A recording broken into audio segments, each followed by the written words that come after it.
Imagine a town designed entirely for holiday makers. Well, we've found it. But are we 150 years too late? Hi, I'm Justine. And I'm Daryl. And we're the Breakaway Bravehearts. And today we're in North Wales, in a place called Llandudno. And we're using the Discovery Britain downloadable self-guided walking tour to take us around this town. Come with us. We've used the Discovery Britain app before in Whitby and really enjoyed it. So today we're reviewing their Queen of the Welsh Resorts tour, which had some highlights and some low points. We can't really enjoy this one. Quite interesting, really. That's the tip for all of our viewers. This town has a fascinating history. The town also has a personal connection for Daryl. Without a doubt, I was here as a kid, yeah. Where you spent your holidays, like those Victorian... Yes, of course. I was privileged in those days. You didn't inspire any novels yet. Oh yeah, watch this space. And that was a hint. Later on, you'll hear of a link to a famous fictional character. But for now, let's start on the factual history. So in the mid-1800s, some entrepreneurial spirits had the great idea to reclaim the marshlands and turn this place into a resort town. But it's amazing, you're on a peninsula, so you've got all the water behind you as well as all the water this side here. And you can tell by the buildings, it's all Victorian style, huh? So we're here end of March in the shoulder season. It's definitely grey, but I think the sun might start to peer out in the afternoon, and it's not as cold as I thought it was. I can probably take my gloves off now. So this is camera Obscura. This is the camera Obscura, yeah. We're supposed to start our self-guided tour by discovering Britain here.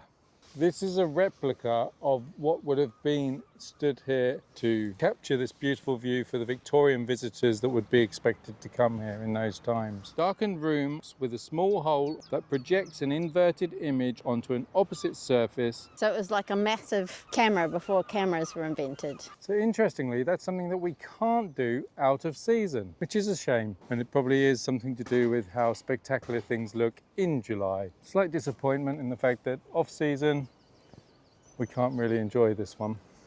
The cable cars are also shut. So normally the cable car goes right up to the top of the Orme. The summit of the Great Orme, yeah. The Great Orme was one of the beloved Victorian-era attractions in Llandudno, as it not only offered visitors stunning coastal views and fresh sea air, but also was home to a herd of Kashmiri goats, descendants of Queen Victoria's royal herd. I imagine it's a fabulous view. Yes, yeah, I would imagine so too. We can only imagine. However, we are up on a beautiful perch, and it's definitely a great location to start at. Okay, on to the next spot. We're going up here now. Look for a flight of steps. This one.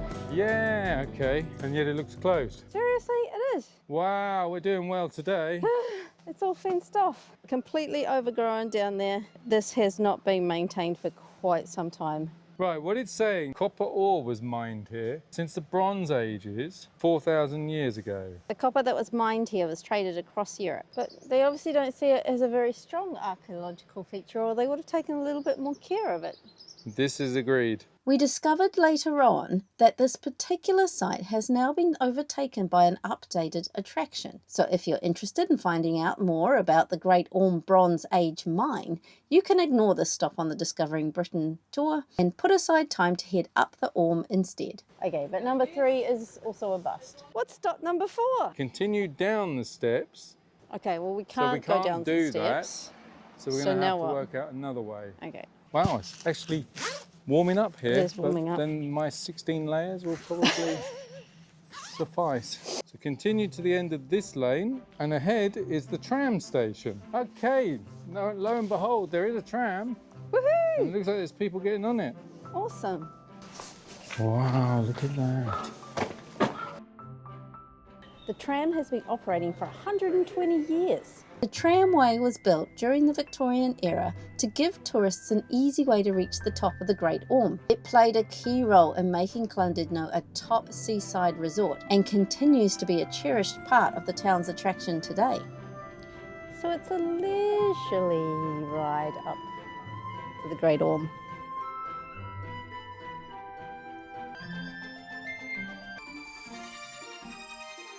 You find you're stuck up there because you've only gone a single, and then you get yourself a cable car down and you charge $13.50 for the single instead of $14 for a return.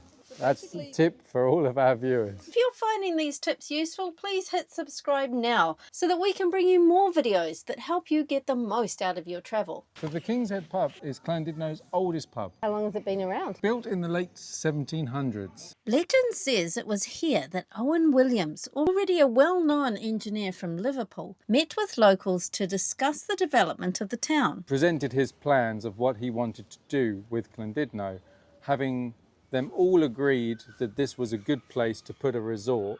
Most of this was owned by Lloyd Mostyn. They also went to Parliament and got it all drafted up. It wasn't an easy plan. Although the town was a great strategic location, it needed a lot of development to make it livable. So the area where the town now stands was once marshy land. It was an inhospitable area. Ugh. The building of the promenade was a major project which made a very clear boundary between the land and the sea.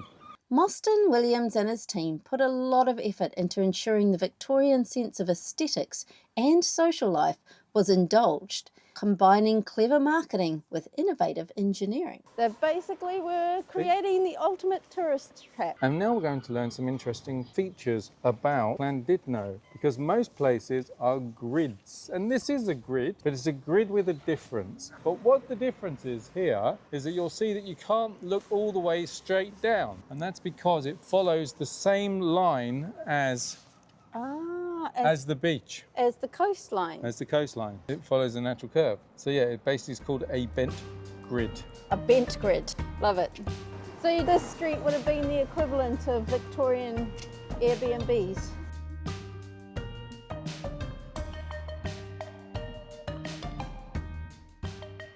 What's with this? Is Alice in Wonderland themed? So apparently there's a white rabbit thing, yeah? We've got the caterpillar here smoking. Why? Why? Why? I want to know why. Don't you think it's pretty random for a Welsh town to have an Alice in Wonderland theme without a reason? So it says it has a clock tower. I can't see a clock tower at this stage. Wait, there's a clock, is it that? It's not really a tower though, is it? Not really a tower.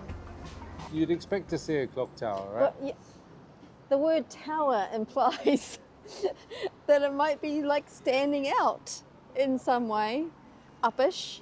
And seeing as all the rest of the buildings are the same height, you'd think you would notice a tower.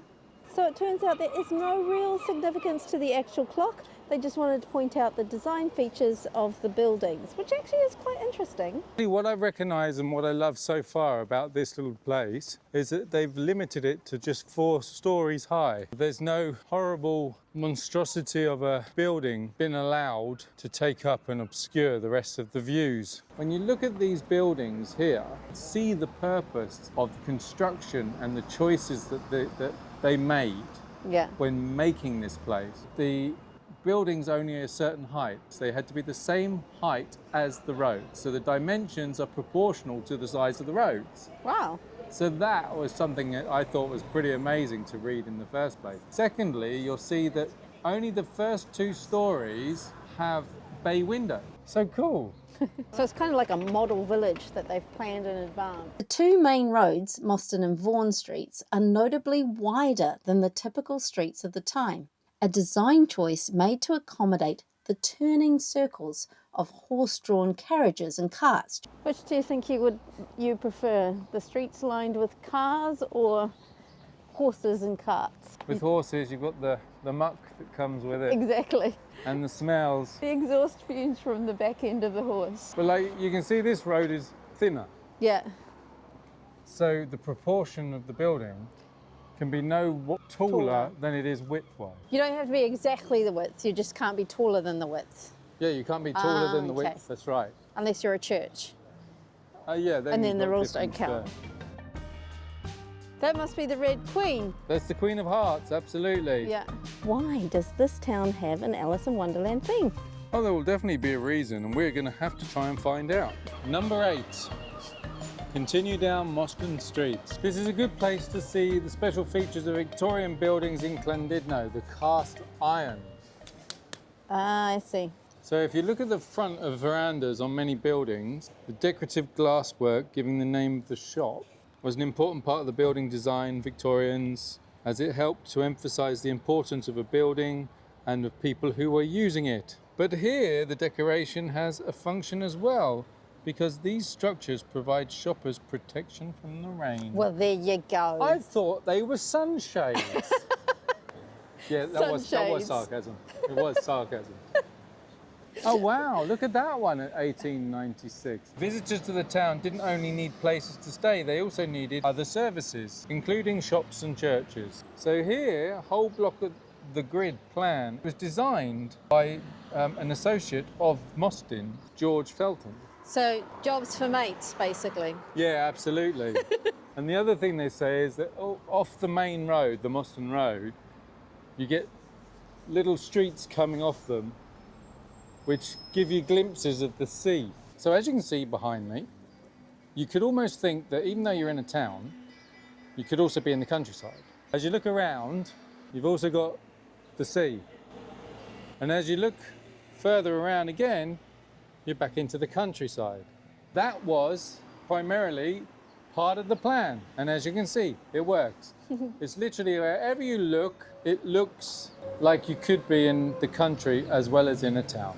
Quite interesting, really. The next stop revealed how Llandudno laid the tracks to attract as many Victorian tourists as possible. The first holiday makers to here used to just take the boat. The town needed to bring more people into the place for it to work. That's where the train comes in. 1858, the first station opened, and then in 1892, an extended one was erected.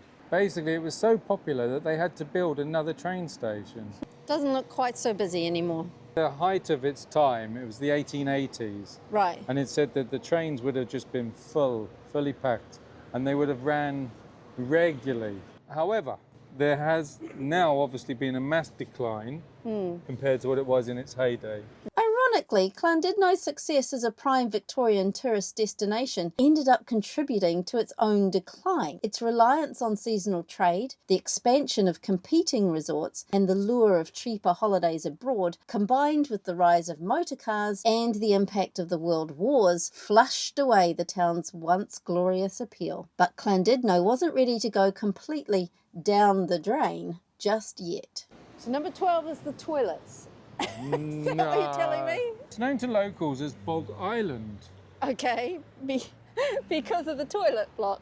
Because the traffic once went all the way around the garden, and bog because of the underground toilet block below the grass. Told you, they're bogs. Many of the holidaymakers who came to Llandudno were used to noise, dirt and overcrowding in the industrial towns and cities. Llandudno wanted to show how different life could be. Gardens gave visitors the chance to take the air or perhaps just admire the flowers. Right.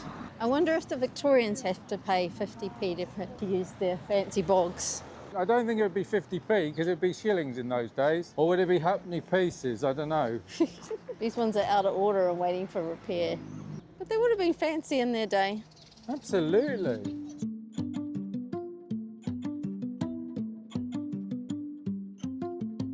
So continue down Vaughan Street towards the sea. Ha ha ha. Wow, look at this. We've walked down Mostyn Street, and that, as we've already discussed, goes around in a curve. And that's because the Llandudno Promenade also goes around in a curve. It's in the curve of this coastal shape. And what's particularly special about this one is it's wider than any other one that you can find in the UK. And there's a reason for this. The Victorians loved to people watch and to be seen. So this was made specifically wider to accommodate that. There's also a separate part for the transportation so that it didn't interfere with the people watching. So purposely built to show off. I think it's brilliant. You can imagine its appeal in those days, there's no question about it. For sure. Got so much beauty on that side, so much beauty on that side. You're in a beautiful bay at the end of the day, right? Look here, they've got the benches for just sitting. So you can sit and people watching. watch. You can imagine having a little natter with your neighbour. And you could get quite a few Victorian ladies promenading down this promenade. Promenading. Now I've forgotten which one it is. Basically, with no Instagram, you had to walk up and down the promenade to make sure you were seen. I reckon the Victorians would have done all this thinking it's all going to last for years and years and years. Well, it lasted physically, but things have changed socially. Yes, and yet it's still got some appeal, I think. What do you think? It's sweet, yeah? It is sweet, that's for sure. Yeah, but this is ugly.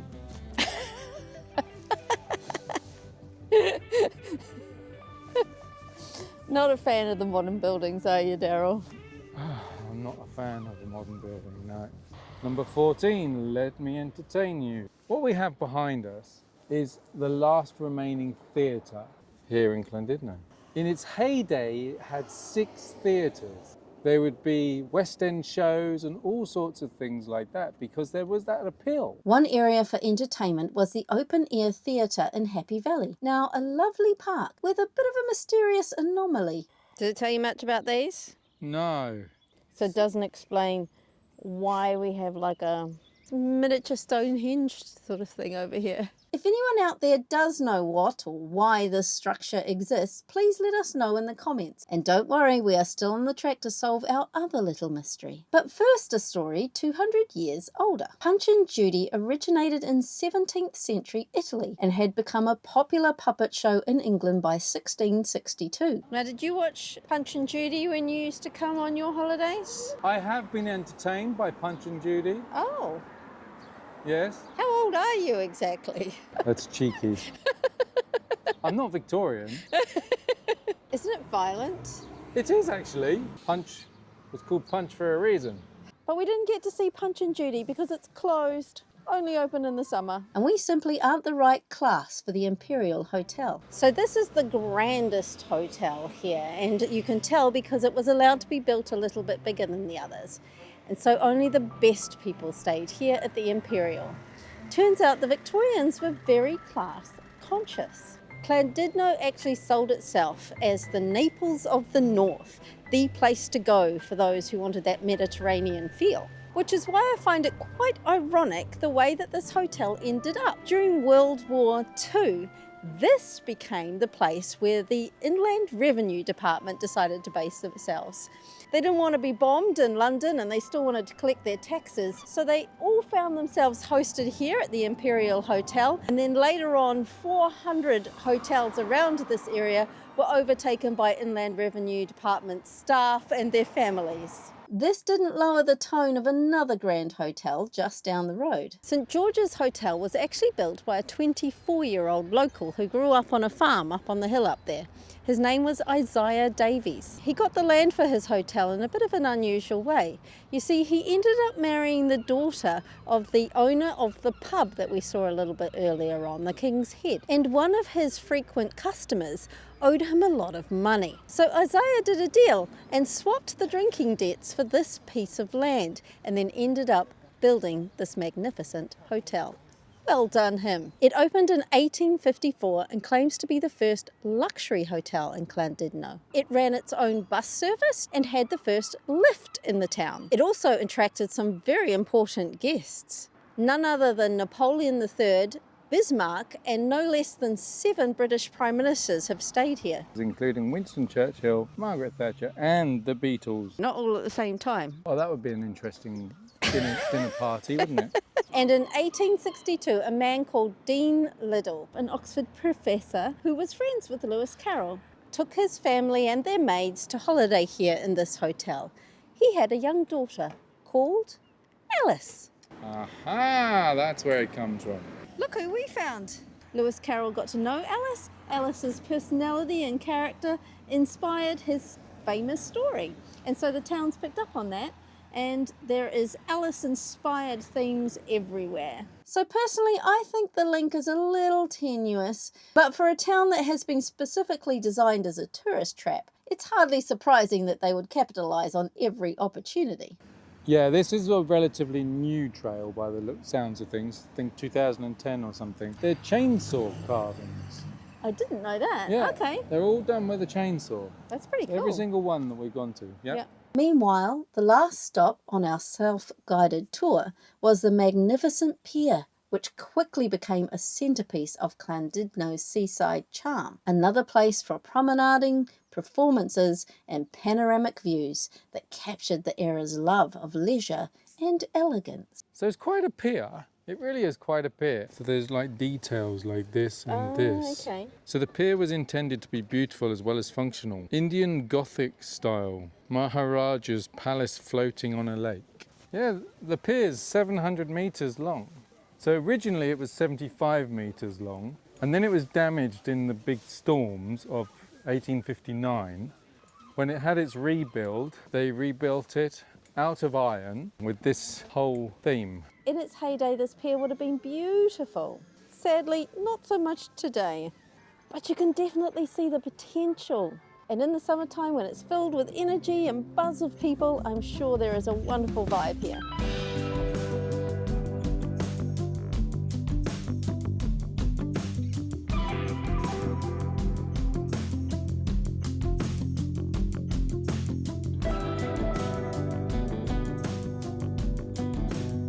All right, so a day in Llandudno. Yeah, I mean, it's been great following the Discovering Britain app. I've always enjoyed doing these because you learn quite a lot of things about it, and it did give you quite a bit of information. This one obviously was on more about the Victorian side of things. It has impressed me. Coming here to Llandudno, as a child, I would not have appreciated what I did appreciate today, especially when it comes to architecture and kind of the structure and the layout of the town itself. I was really quite impressed by it, and there's a lot of space. It feels like a lot of space. Yeah, I was a bit disappointed at the start and worried about the Discovering Britain because the first few stops were flops. However, it did redeem itself in the end, and I found it really interesting. Yeah, it got better, didn't it? It did get better. So yeah, if you look here though, they've got their own heritage trail. So that's an alternative. Plus, there's the White Rabbit augmented reality trail, of course. We'll pop the link for each of these in the description below. I would love to see this town restored to its original Victorian beauty. That would be amazing. If they could polish up all that wrought iron, if they could bring back that feel of those times, I think it would be incredible, a real draw card. Although obviously there is decline, I think it's done a good job of trying to look okay.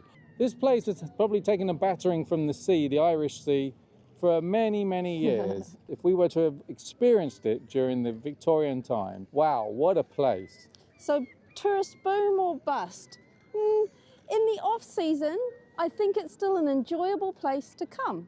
There might not be as much to do because several places were closed, but if you're looking for somewhere relaxing where you can take your time and learn a little bit more about the history of this place, yeah, I recommend it. How about you? Yep, and thoroughly surprised. Really liked it. Great. So we're spending a little bit more time in Wales. We're going to be here for a while, aren't we? We're doing some slow travel. Yep. So we will be exploring as many places as we can. Maybe we'll learn some Welsh and I'll be able to pronounce that word for you correctly. We hope you'll join us there. Until then, Happy travels, everyone. It looks like it's closed. They've got a closed sign there, and looks like it says cable car entrance is up there, but the shutter's down.